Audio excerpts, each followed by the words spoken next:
All right, Mr. Alberta. I know you've been dying to, you and I you were on a podcast this week. I was your arm candy, and then you were speaking at a different event. And I tell you, this Mr. Alberta thing is really starting to catch on, Patrick, because other people are starting to call you Mr. Alberta because they see your lean, your positive lean towards Alberta. So I'm opening the conversation by talking. The next topic is recession. So I'm opening the conversation, Mr. Alberta, and I'll just leave you the floor, and then I'll see what I can do with it. Okay, well, I'm Mr. Alberta only because we look at the economic fundamentals, and as much as I am a fan of Alberta, I was born and raised in Alberta. The point is I'm not attached to Alberta when it comes to what's happening economically. As somebody who's looking at the economic shifts that are happening, and as a real estate investor, I just want to put our money to work, or my money to work, and I want to put it into an economy with a future. So, as you recall, back pre-COVID, we were talking about Alberta and seeing where it was going, and we were actually saying to our community as well as our investors, pay attention to what's happening in Alberta, particularly Calgary at that point. And then when COVID hit, we saw that churn start to pick up, and we knew that Alberta was going to be very strong. We said Calgary was going to be one of those areas that really hit it out of the park. Well, why was that? Because economically, we saw the shift in oil and gas, number one. Number two, we saw the leadership shift in terms of what they were doing with the province and diversification of what they were bringing into the province. But here's a fundamental thing. Housing was very inexpensive at a time when everywhere else, it seemed, in the country was getting really expensive. The cost of living, lower cost of living in Canada, no HST, no PST.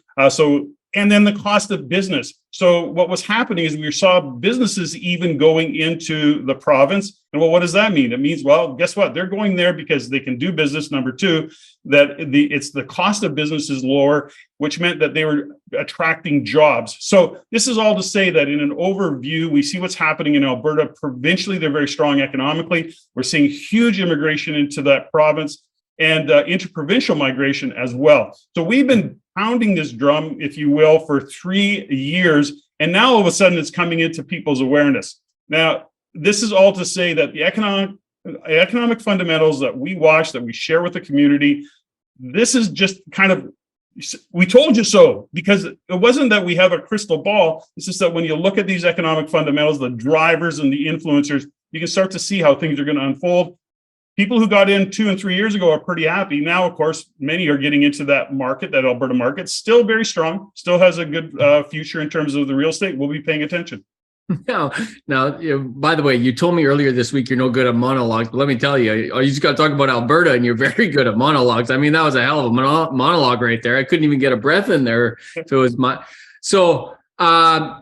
thank you for that rant, Mr. Alberta. That has nothing to do with the conversation we're having, because I asked you about a recession, and then you went into your Mr. Alberta monologue. Well, okay. Now, let me ask you the next question. Before we go on to the recession, we got to ask the next question. Are you on the province's payroll? Just checking. Just full disclosure. No? Either tell me the truth or shut up. No, and all I want to do is share with our listeners, our community, that Alberta is a very strong economic. Listen. I'm not saying, dude, you're right. I listened to you. I moved some of my portfolio to Alberta, and I've doubled my money in the last 18 months. So I tell everyone you're right. Hey, but you're still Mr. Alberta. Yeah. Okay. All I want how are you rewarding me for that information, by the way? Just my friendship is reward enough. Okay. So the point is this, back to the conversation about recession, no recession. Thank you. Okay, so JG, one of the things that we didn't get into in enough detail, I don't think today, but we can now look at all these points that we covered. And one of the risks that are happening that we have to pay attention to, that the Bank of Canada is going to pay attention to, and that is the employment numbers. Right now, we've got record low unemployment, which I've said many times is not healthy. But if we start to see unemployment tick up, and my magic number is 6%, and that's just based on a lot of years of experience, and I know that 6% is still a healthy number. But we start ticking up over that number, and we're going to start to see some real fears around a bigger recession happening. Now, the thing about employment is it doesn't seem to tick up slowly. It all of a sudden it starts and then goes boom, and you start to see a real spike in unemployment. the thing that we have to consider is when we talk about commercial real estate, for example, and what happens as the buildings aren't filling up, what does that mean to the businesses that are needing those people to come into them while they start to slow down? People not spending money, those things start to slow down. So when we look at the unemployment numbers into the future, if we start to see them go up, the Bank of Canada will actually back off on that rate increase. They will not do another real rate increase. Having said that, if we don't see that unemployment number start to tick up, then we'll probably see another quarter point, is what I think TIF is going to have to do to try and keep things under control. Point is this: rates go up, people spend less money. I expect unemployment to start to tick up. That whole monologue, what you call a rant, is really to say this, is that Alberta is positioned very well into the future. And I don't see a recession. I think Alberta will be the economic engine for Canada in a big way over the next year or two for sure. And as much as we're seeing oil prices come down, I'm sorry, we can't step over the fact that we got a geopolitical, a macro of what's going on, Ukraine, Russia. It feels like that's a repeat all the time. But guess what? Things are actually escalating over there. Not good news, but I'm very, very confident that we're going to see oil prices go up. I just can't see how it is. When you do the math, you got China coming back online, so their demand for oil is going to be much higher. There's lots of things that are happening in behind the scenes that only speaks for the price of oil and natural gas increasing into the future. Right now, things are down. Let's take advantage of it. But when we look into the future, I don't think it's going to stay there.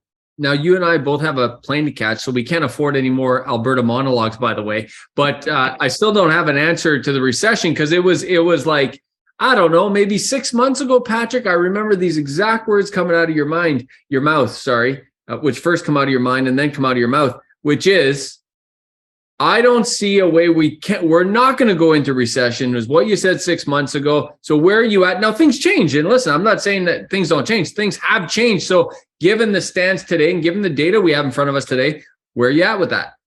Well, so right now I'm on the page where I'm concerned about Ontario. I think that they could, in fact, get into negative GDP growth by kind of mid to third quarter of this year. It could go there based on the data that I'm seeing. And so in terms of, I always said I don't see the data going into a recession, but now as the more data comes in, I'm going, when we look at it from a provincial perspective, I see Ontario at risk. I see the Western provinces not so much. Beautiful. Recession covered. We're going to dig into that on the next episode a little bit more. Yeah.